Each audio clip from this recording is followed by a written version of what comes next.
Joining me now, former Education Secretary under President Obama, Arne Duncan. Arne, it's really good to see you again. Let's get into this, because this bill to eliminate the Department of Education, it would require support from Democrats to get the 60 Senate votes needed to pass it, which is extremely unlikely. So can this effort actually succeed under Donald Trump?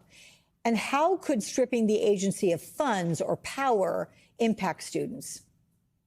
First of all, this is never going to happen. I've been saying repeatedly, this is just another broken Trump campaign promise, like building the wall, like saying Mexico is going to pay for the wall. It's not going to happen. Whether his supporters ever feel misled or betrayed, I don't know. But it makes no sense to try and close the Department of Education. So much of the funding goes for, children with disabilities, for example, 7.5 million children across the country with disabilities who get access to a free and fair public education because of the Department of Education's funds. And last time I checked, Alex, those children are the children of parents who happen to vote Republican, who happen to vote Democratic. It truly doesn't matter. This is a smokescreen. Also, as you know, 90% of the funding for public education comes at the local level from states and districts, not at the federal level. So this is not a serious attempt to help us educate our way to a better economy, to strengthen our nation through world-class public education. This is about politicizing and weaponizing education, which has no benefits for any of our children. So let's look at this. Reading and math test scores, they're down. Teacher turnover is high. Schools are increasingly becoming segregated, and we've seen more and more school shootings.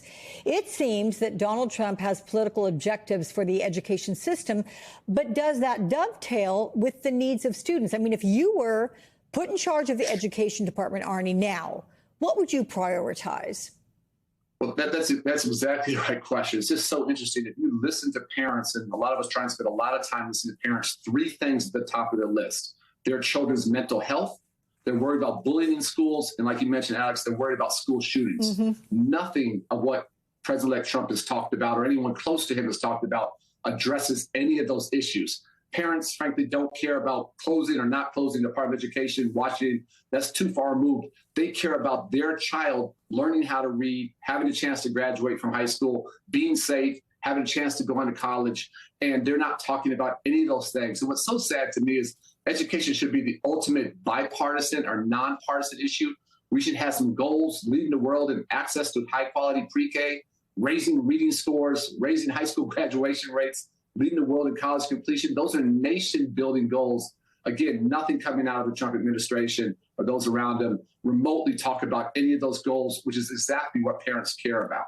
Yeah, that last part of the tape we just heard, Donald Trump, he said he wants to bring prayer back to our schools. And yesterday, the Texas State School Board approved curriculum that includes Bible-based lessons in elementary schools. Now, the schools are not required to use it, but districts that do, they get offered financial incentives to do so. What do you make of this, and what does it reveal to you about Trump's plans to expand his conservative agenda into America's public schools? Yeah, so many things. Again, this is why understanding our history is important.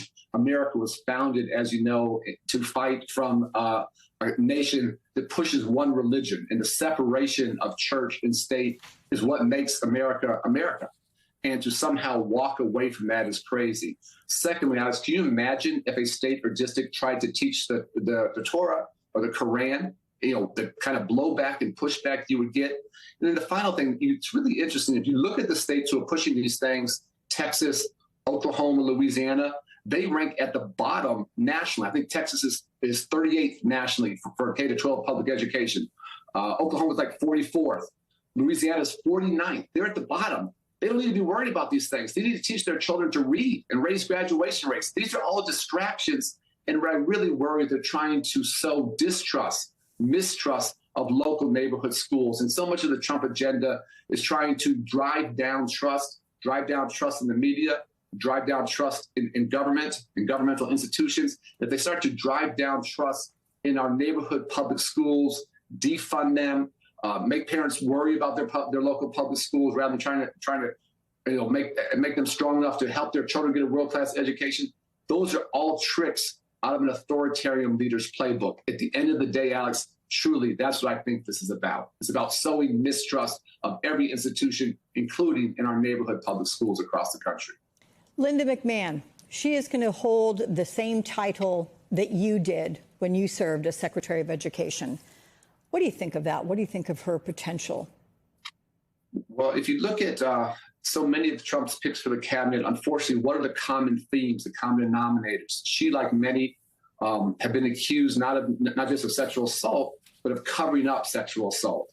And so there's ongoing suits there. And you have on her profile there that she served on the Connecticut Board of Education. What's very important to note is she served for about a year.